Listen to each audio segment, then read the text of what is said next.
بسم اللہ الرحمن الرحیم نحمدہ ونصلی ونسلم علی رسولہ الکریم اما بعد فاعوذ باللہ من الشیطان الرجیم بسم اللہ الرحمن الرحیم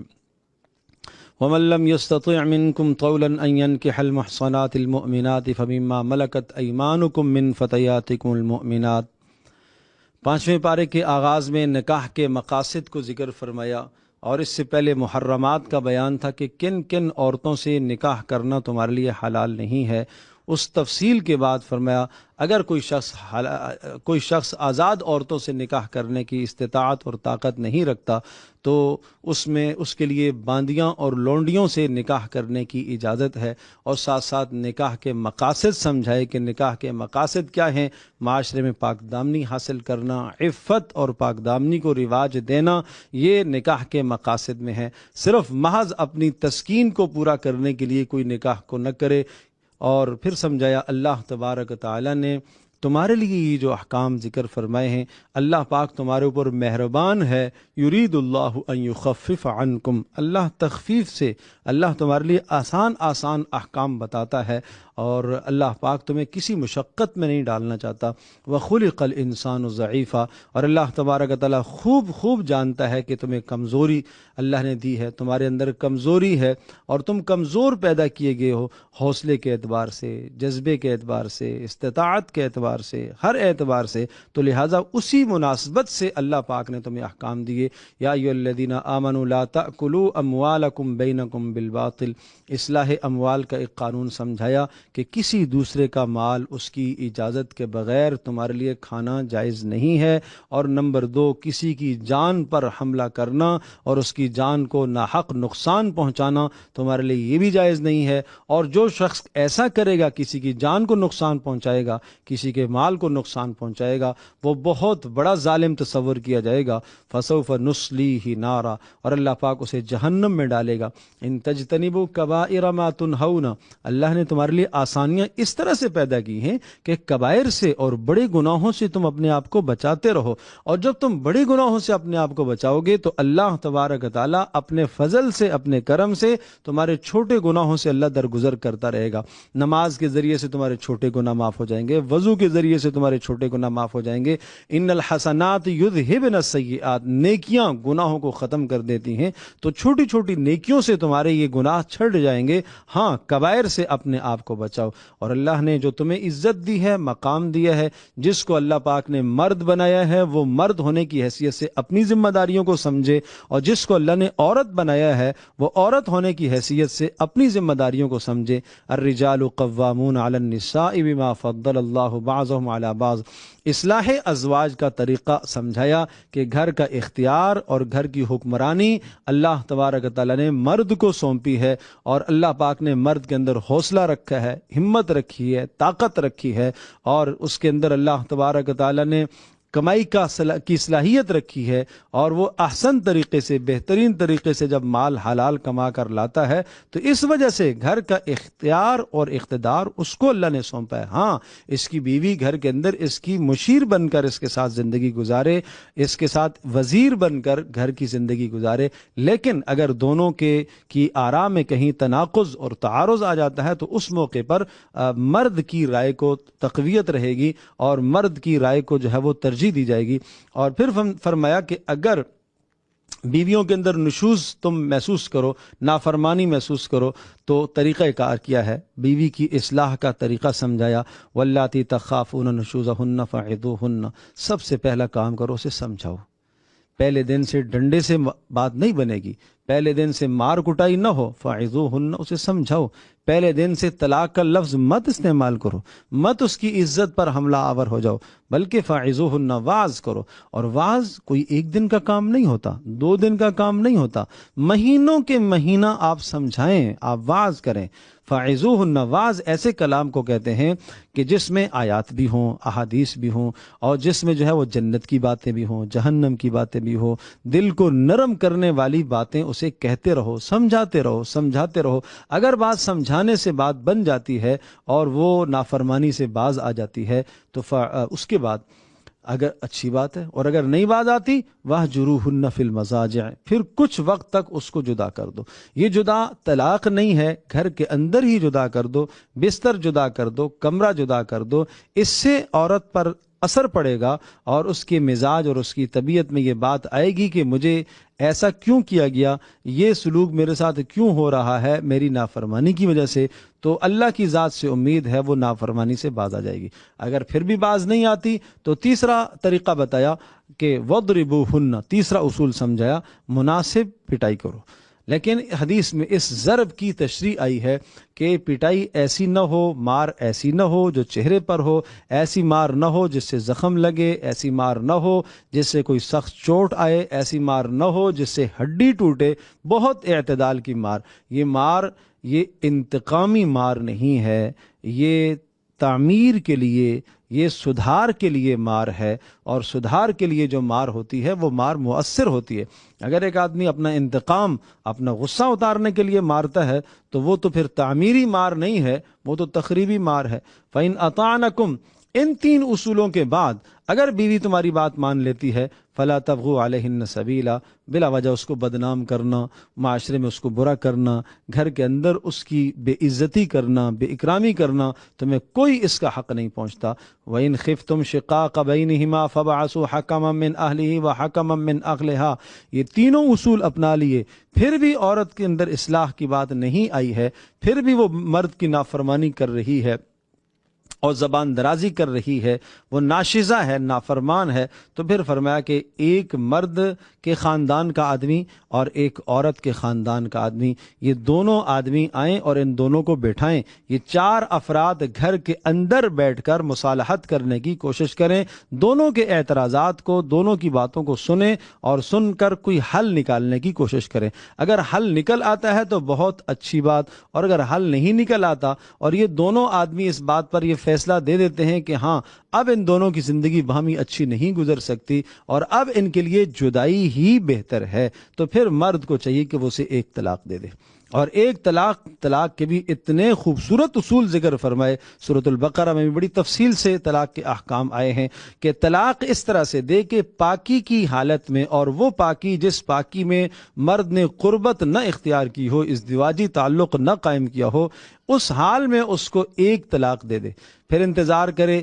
اس کا زمانہ ایک پیریڈ گزر جائے ماہواری کا، دوسرا گزر جائے، تیسرا گزر جائے، تو وہ خود بخود اس سے جدا ہو جائے گی، دوسری طلاق کی نوبت ہی نہیں آئے گی، تیسری کی نوبت ہی نہیں آئے گی۔ اس ایک طلاق کا فائدہ یہ ہوگا کہ اگر عدت کے اندر اندر یہ رجوع کرنا چاہتا ہے، یہ کہہ دے گا میں رجوع کرنا چاہتا ہوں، رجوع ہو جائے، یا یہ ازدواجی تعلق قائم کرنا چاہتا ہے کر لے تو یہ رجوع ہو جائے گا، کسی کو خبر بھی نہیں آئے گی، کانوں کان خبر نہیں جائے گی کہ اس نے طلاق دی ہے، تو یہ گھر کے اندر کا معاملہ، ادھر ہی معاملہ صاف ہو جائے گا۔ اور اگر خدا نہ خواستہ اس نے 3 طلاقیں دے دی تو پھر مصالحت کے سارے راستے اس نے بند کر دیے، سارے راستے اس نے مسدود کر دیے، اور پھر بھی اگر ایک طلاق دینے کے بعد یا ایک ماہواری کے بعد دوسری ماہواری کے بعد دوسری طلاق دیتا ہے، تیسری ماہواری کے بعد تیسری طلاق دیتا ہے، تو اس طرح سے اگر طلاق دیتا ہے تب بھی اس کو 3 طلاقیں نہیں دینی چاہیے۔ جب ایک کام بن رہا ہے ایک ہی طلاق سے تو پھر اسے دوسری اور تیسری پر جانے کی ضرورت کیا ہے؟ اور اس ایک طلاق دینے کا فائدہ یہ ہے، یا 2 طلاق دینے کا فائدہ یہ ہے، ایک دے دی یا 2 دے دی، ان کو طلاق رجعی کہا جاتا ہے، تو فائدہ یہ ہوگا کہ عدت گزرنے کے بعد بھی اگر وہ اس کو اپنے پاس رکھنا چاہتا ہے تو دوبارہ تجدید نکاح کر لے گا۔ لیکن اگر 3 طلاقیں ہو گئی ہیں تو اب تجدید نکاح کے بھی سارے راستے بند کر دیے اس نے۔ تو اس لیے یہ سمجھایا کہ بیوی کی اصلاح کا یہ طریقہ ہے، اور اس طریقے کے ساتھ اپنے گھر کی اصلاح کرنے کی کوشش کی جائے، اور ساتھ ساتھ قرابت داروں کے حقوق بھی، وَاعْبُدُوا اللَّهَ وَلَا تُشْرِكُوا بِهِ شَيْئًا، اللہ کی بندگی سے غافل نہیں ہونا چاہیے، ماں باپ کے حقوق سے غافل نہیں ہونا چاہیے، قرابت داروں، یتیموں، مساکین، اڑوس پڑوس، ان تمام کے حقوق سے غفلت نہیں اختیار کرنی چاہیے۔ اور پھر اس کے بعد یا ایھا الذین آمنوا لا تقربوا الصلاۃ وانتم سکارى حتى تعلموا، یہاں طہارت اور نماز کے مسائل کو ذکر فرمایا۔ عرض کیا تھا کہ نماز وہ بڑی بنیاد ہے کہ جس بنیاد پر اگر انسان کاربند رہتا ہے تو بہت سارے گناہوں سے آدمی بچ سکتا ہے، اس لیے جا وجہ تقوی اور نماز کا حکم آتا ہے۔ اور ان احکام کے بعد پھر اس سورۃ النساء کا جو دوسرا حصہ ہے جس میں قوانین کے نفاذ کا بیان ہے کہ اسلامی ریاست کی ذمہ داری ہے کہ ان قوانین کو نافذ کرے۔ ان اللہ یأمرکم ان تؤدوا الامانات الی اہلہا، وہ کیا؟ اقتدار، منصب، عہدوں کی تقسیم صحیح ہونی چاہیے، اور نااہلوں کو عہدے نہ دیے جائیں، نااہلوں کو منصب سپرد نہ کیے جائیں، اور نااہلوں کو اقتدار پر مت بٹھائیں، اس لیے کہ اس کے پھر نتائج بہت بد ہوں گے۔ یا ایھا الذین آمنوا اطیعوا اللہ واطیعوا الرسول واولی الامر منکم، اللہ کی اطاعت، رسول کی اطاعت، اولو الامر کی اطاعت۔ اولو الامر کی اطاعت اس کے دو معنی ہیں، ایک تو اہل علم علماء کرام کی اطاعت ان مسائل کے اندر جو قرآن و سنت میں صراحتاً موجود نہیں ہیں، تو ان معاملات میں اطاعت اہل علم کی، علماء کی اطاعت کرنا اور ان کی تقلید کرنا، اور اسی طرح سے اولو الامر سے مراد ارباب اقتدار، خلاف شرع نہ، وہ قوانین اور وہ قوانین اور وہ ضابطے اور وہ اصول جو ملک کے نظم و نسق کو برقرار رکھنے کے لیے وضع کیے جائیں، اور اگر وہ خلاف شرع نہ ہوں تو ان کی پیروی بھی کرنی چاہیے، اور ان کی پیروی کا حکم ہے۔ کوئی آدمی اگر ایسے قوانین کی خلاف ورزی کرتا ہے تو وہ حکومت کا مجرم ہونے کے ساتھ ساتھ وہ اللہ کا بھی مجرم ہے، اسے اس بات کا خاص خیال رکھنا چاہیے۔ اور اسی طرح سے یہ سمجھایا کہ وما ارسلنا من رسول الا لیطاع باذن اللہ، رسول اللہ اس لیے بھیجتا ہے تاکہ اس کی اطاعت کی جائے۔ اور یاد رکھیے گا، رسول اللہ صلی اللہ تعالی علیہ وسلم کی مخالفت کرنا، جان بوجھ کر رسول کی مخالفت کرنا اور شرع کے احکام کو ٹھکرانا اور شرع کے احکام کو پیچھے پھینک دینا، یہ سراسر کفر ہے۔ فلا وربک لا یؤمنون حتی یحکموک فیما شجر بینہم، اس وقت تک یہ صاحب ایمان نہیں ہو سکتے جب تک آپ کے ایک ایک فیصلے کو تسلیم نہ کریں۔ یا ایھا الذین آمنوا خذوا حذرکم فانفروا ثبات او انفروا جمیعا، دشمنوں کے لیے ہمیشہ امت مسلمہ کو تیار رہنا چاہیے، اور ہمیشہ اللہ تبارک تعالیٰ کی ذات علی پر بھروسہ کرنا چاہیے اور اللہ ہی سے مدد مانگنی چاہیے۔ الم تر الی الذین قیل لهم کفوا ایدیکم واقیموا الصلاۃ، اسلامی لشکر کے آداب کو ذکر فرمایا۔ آداب میں سے یہ بات ہے کہ ہمیشہ بہادری سے، شجاعت سے، جرت سے کام لیں، اور اسی طرح سے اطاعت رسول کو اور اطاعت اللہ کو، اللہ اور اس کے رسول کی اطاعت کو کسی بھی صورت میں ہاتھ سے نہ جانے دیں، مضبوطی کے ساتھ اللہ اور اس کے رسول کی اطاعت کے ساتھ جمے رہیں۔ اور پھر بھی یہ بھی سمجھایا کہ میدان جہاد و قتال میں فتح اور شکست دونوں مقدر ہو سکتی ہیں، دونوں کے لیے آپ تیار رہیں۔ اگر اللہ فتح عطا کرتا ہے تب بھی آپ کامیاب ہیں، اور اگر شکست اور شہادت آپ کو ملتی ہے تو تب بھی آپ کے لیے کامیابی ہے۔ دونوں حالتوں میں آپ کے لیے خیر ہی خیر ہے، اور یہ دونوں حالات اللہ ہی کی جانب سے آیا کرتے ہیں۔ لیکن بسا اوقات ایسا ہوتا ہے کہ کسی آپ کی نافرمانی کی بنیاد پر اللہ تبارک تعالیٰ کی طرف سے کوئی ظاہری حالت مسلط ہو جاتی ہے، اور اس کے نتیجے میں اگر تم صبر کرو گے، استقامت اختیار کرو گے، تو اللہ تبارک تعالیٰ تمہارے درجات کو بلند کرے گا۔ ساتھ ساتھ منافقین کے احوال بھی بتائے کہ منافق ہمیشہ سے روز اول سے یہ چلے آ رہے ہیں، اور آج کل کے زمانے اور دور میں بھی اس قسم کے لوگ معاشرے میں موجود ہیں جو مسلمانوں کی تکالیف پر، اپنے مسلمان بھائی کی تکلیف پر وہ خوش ہوتے ہیں۔ تو یہ عادات منافقوں کی ہیں، ان عادات سے اپنے آپ کو بچائیے۔ اور وما کان لمؤمن ان یقتل مؤمنا الا خطأ، پھر قتل کے احکام،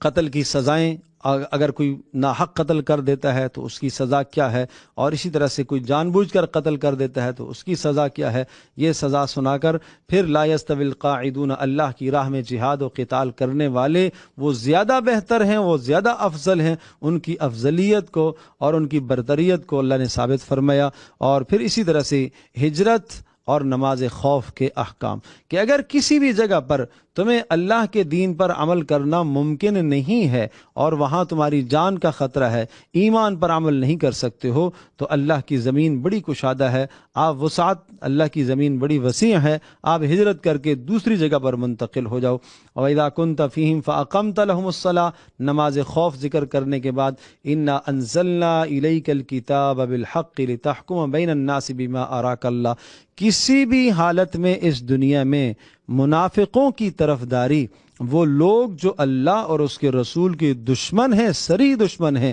ان کی کسی بھی طرح کی طرفداری کرنے کی آپ کو اجازت نہیں ہے۔ اور اسی طرح سے یہ بھی سمجھایا کہ بلا تحقیق رائے نہ دیا کرو، جب تک تمہارے سامنے کوئی مکمل مستحکم اور مضبوط بات نہ ہو اس وقت تک تمہیں رائے نہیں دینی چاہیے۔ ان اللہ لا یغفر ان یشرک بہ ویغفر ما دون ذلک لمن یشاء، اور شرک کے علاوہ اللہ جو چاہے گا گناہ معاف کر دے گا، لیکن شرک وہ جرم ہے کہ وہ جرم ناقابل معافی جرم ہے۔ اور یہ سمجھایا کہ اس دنیا کے اندر شیطان تمہیں کس طرح سے ورغلائے گا، وہ اس طرح سے لَأَتَّخِذَنَّ مِنْ عِبَادِكَ نَصِيبًا مَفْرُوضًا، اس نے قسمیں کھا کر کہا ہے میں اس انسان کو ورغلاؤں گا، وَلَأُضِلَّنَّهُمْ وَلَأُمَنِّيَنَّهُمْ، تمہیں گمراہ کرے گا، تمہیں لمبی لمبی امیدیں دے گا اور تمہیں گناہوں کے حکم کرے گا اور گناہ تمہارے لیے مزین کر کے لائے گا۔ لیکن یاد رکھنا جس نے بھی شیطان کی پیروی کی وہ بہت دور کی گمراہی میں جا کے پڑا۔ جب اللہ نے صاف صاف بتایا کہ اس راستے سے شیطان تمہارے پاس آ سکتا ہے اور تمہیں ورغلا سکتا ہے اور تمہیں گمراہ کر سکتا ہے، تو تمہیں اس گمراہی سے بچنا چاہیے۔ اور پھر کامیابی اور ناکامی کا دار و مدار سمجھایا، لیس بامانیکم ولا امانی اہل کتاب، نہ یہودیوں کی امیدوں پر فیصلہ ہوگا نہ تمہاری امیدوں پر فیصلہ ہوگا، فیصلہ ہوگا من یعمل سوءا یجز بہ، جس نے اس دنیا میں جرم کیا، گناہ کیا، اس گناہ کی وہ سزا پائے گا، اور جس نے نیک عمل کیا ومن یعمل من الصالحات من ذکر او انثی وہو مؤمن، اخلاص کے ساتھ محمد صلی اللہ تعالی وسلم پر ایمان لاتے ہوئے جس نے نیک عمل کیا، اس نیک عمل کا بدلہ اللہ تبارک و تعالی اسے عطا کرے گا۔ وَيَسْتَفْتُونَكَ فِي النِّسَاءِ قُلِ اللَّهُ يُفْتِيكُمْ، چونکہ سورت کا آغاز اسی مضمون سے ہوا تھا، عورتوں کے احکام، عورتوں سے متعلقہ احکام، کمزور طبقے سے متعلقہ احکام تھے، تو یہاں انہی احکامات کو دوبارہ سے ذکر فرمایا، اور پھر ساتھ یہ بھی سمجھایا کہ اگر کسی عورت کو یہ خدشہ اور اندیشہ ہو کہ اس کا شوہر اس کے حقوق ادا نہیں کرتا، تو عورت کو شوہر سے خلاصی کا کیا طریقہ اختیار کرنا چاہیے وہ طریقہ یہاں سمجھایا۔ جس طرح سے مرد کو سمجھایا مرد عورت سے خلاصی لے گا طلاق کے ذریعے سے، اور عورت مرد سے خلاصی لے گی خلا کے ذریعے سے، لیکن دونوں کو اس بات کو سمجھنا چاہیے کہ جب دونوں کے درمیان میں جدائی ہو جائے، اب نہ مرد کو جائز ہے کہ وہ عورت کی برائیاں کرتا پھرے، اور نہ وہ عورت کے لیے جائز ہے کہ وہ اس مرد کی برائیاں کرتی پھرے کہ میں نے کیوں خلا لی ہے۔ نہیں، ان دونوں برائیوں پر دونوں کو پردہ ڈالنا چاہیے، مرد کو عورت کی برائیوں پر پردہ ڈالنا چاہیے اور عورت کو مرد کی برائیوں پر پردہ ڈالنا چاہیے۔ یا ایھا الذین آمنوا کونوا قوامین بالقسط شہداء للہ، عدل و انصاف کے ساتھ گواہی دیا کرو جب تم سے گواہی کا مطالبہ کیا جائے، چاہے گواہی اپنی ذات کے خلاف ہو، ماں باپ کے خلاف ہو، فقیر کے خلاف ہو، غنی کے خلاف ہو، تمہیں عدل و انصاف کے ساتھ گواہی دینی چاہیے۔ یا ایھا الذین آمنوا آمنوا باللہ ورسولہ، یہ عرض کیا تھا کہ اہل ایمان کو بھی خطاب ہو سکتا ہے، اور اہل ایمان کے ضمن میں وہ لوگ جو زبان سے تو ایمان لائے لیکن دل میں کفر چھپائے رکھتے ہیں ان کو بھی خطاب ہو سکتا ہے کہ انہیں اپنے ایمان کے اندر اخلاص پیدا کرنا چاہیے، ایمان کے اندر اخلاص پیدا کرنا چاہیے اور ایمان کی حقیقت کو سمجھنا چاہیے۔ اور آگے منافقوں کی ایک فہرست گنوائی ہے اور ان کی عادات و اطوار کو ذکر فرمایا، اور وہ کیا ہے کہ ایمان لانے کے بعد پھر کفر کی طرف جاتے ہیں، نمبر 2 کافروں کے ساتھ دوستیاں رکھتے ہیں، اور نمبر 3 اس دوستی میں اپنے لیے عزت سمجھتے ہیں، اور نمبر 4 الذین یتربصون بکم فإن کان لکم فتح من اللہ، اہل ایمان کے اوپر آنے والی مصیبتوں کے انتظار میں رہتے ہیں، اور اگر اہل ایمان پر کوئی مصیبت آتی ہے تو وہ خوش ہوتے ہیں، مصیبت پر خوش ہوتے ہیں، اور اگر اہل ایمان کو کوئی دنیا کی فتح اور کامیابی ملتی ہے تو کہتے ہیں یہ تو ہماری وجہ سے آئی ہے۔ اور اسی طرح سے ان کی عادات و اطوار میں سے دھوکہ دہی، ان المنافقین یخادعون اللہ، دھوکے دیتے ہیں، نمازوں میں سستی کرتے ہیں، تذبذب کا شکار رہتے ہیں، کبھی ایمان والوں کے پاس آتے ہیں تو خیال آتا ہے کہ بھئی یہ ٹھیک ہیں اور ان کا مذہب حق ہے، اور جب کافروں کے پاس جاتے ہیں تو ادھر کے گن گانے لگتے ہیں، کوئی ان کا اپنا نظریہ، کوئی ان کی اپنی سوچ نہیں ہے۔ ایسے نظریے کے جو لوگ مالک ہیں، ان المنافقین فی الدرک الاسفل من النار، ایسے منافق منافقوں کے لیے اللہ پاک نے جہنم کا نچلا طبقہ تیار کر کے رکھا ہے۔ ہاں، جو اس نفاق سے توبہ کر لیتا ہے، اپنے اعمال کو درست کر لیتا ہے، اللہ اور اس کے رسول کے ساتھ اعتصام، واعتصموا بحبل اللہ، یعنی اللہ پاک کی رسی کو مضبوطی سے تھام لے اور اپنے دین میں اخلاص پیدا کر لے، تو پھر اس کو بھی وہی اجر ملے گا جو عام اہل ایمان کو اجر ملتا ہے۔ ما یفعل اللہ بعذابکم ان شکرتم وآمنتم، اللہ تبارک تعالیٰ کو تمہیں عذاب دینے سے کوئی سروکار نہیں ہے اگر تم شکر گزار بن کر زندگی گزارو اور تم اپنے ایمان میں کمال پیدا کرو، تو اللہ تبارک تعالیٰ وہ تمہارے عذاب کے در پہ نہیں ہے۔ وَكَانَ اللَّهُ شَاكِرًا عَلِيمًا، اور اللہ پاک تو بڑا قدردان ہے، تمہارے ہر عمل کی اللہ پاک قدر کرتا ہے۔ اللہ تبارک تعالیٰ ہم سب کے لیے سمجھنا عمل کرنا آسان فرمائے۔ وآخر دعوانا الحمدللہ رب